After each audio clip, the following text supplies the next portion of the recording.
So Durk told y'all not to book your flights and crime activities under his name, and what did y'all do? You booked your flights and crime activities under his name, and now look at him in a federal indictment, facing life, conspiracy, murder for hire, machine gun charges, all of that. He had a hearing this week, so let's recap the facts. In 2020, a rapper named King Von was in an altercation outside of a club in Atlanta, and during this fight, he got shot and killed. That's the spark that the feds say lit this whole case on fire. According to the feds, after Von died, Durk allegedly made it known in what they're calling coded language that if anybody eliminated the people who killed Von, there would be a payout, money, opportunities, benefits, things like that. Now, what was this coded language in question? What exactly did Durk say to give the order to kill anyone involved in shooting King Von? We don't know. His defense team doesn't know. And that is actually one of the ways that Durk's team is attacking the case. How can we say he didn't say what you said he said if we don't even know what you're claiming he said? What exactly is this coded language you speak of? Watch out for that. Next. Now let's talk about the evidence they allegedly have against Lil Durk. Number one, the text message. The message where Durk literally allegedly says, "Don't book no flights under no names involved with me." That'll do it. That is straight from the indictment. Now why would Durk say that? Because according to the indictment, the very same day he told them not to use anything connected to him or his music label, they did exactly the opposite and used several things connected to him and his music label. They allegedly used cards registered to Durk's music label, the label that he founded, to book flights to the city where they were going to do the killing. Hotel rooms, rental cars,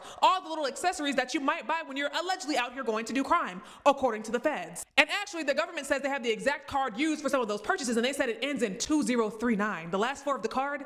Yikes. Next, the travel records. The indictment says that Durk flew into LA on a private jet the exact same day the rest of the group flew out of Chicago headed to California. This is important because the feds are trying to use this to argue coordination. They're saying that everybody was moving towards the same place at the same time for the same purpose because the shooting happened in California the day that everybody was there, and that Durk's travel lined up with that alleged plot. And during the shooting, a woman who had absolutely nothing to do with this was shot and killed. Her only crime was existing in the same place as the man they were actually trying to kill. The person they were trying to kill got away. Now, yesterday, Durk's lawyers argued a motion to throw all the charges out and dismiss the case because they say the prosecutors have not clearly explained their theory of the case. And they also say the prosecutors and at least one of the judges who was previously assigned were biased because they were receiving death threats for people pretending like they were working on behalf of Lil Durk, and they did not disclose those threats. So the defense attorneys were like, well, how can you fairly judge or prosecute a case when you're receiving death threats tied to my client? That's probably going to cause some sort of bias. But the motions were denied and the trial is set to start in January. As always, like and follow to keep up with the case updates. And until that time, next case.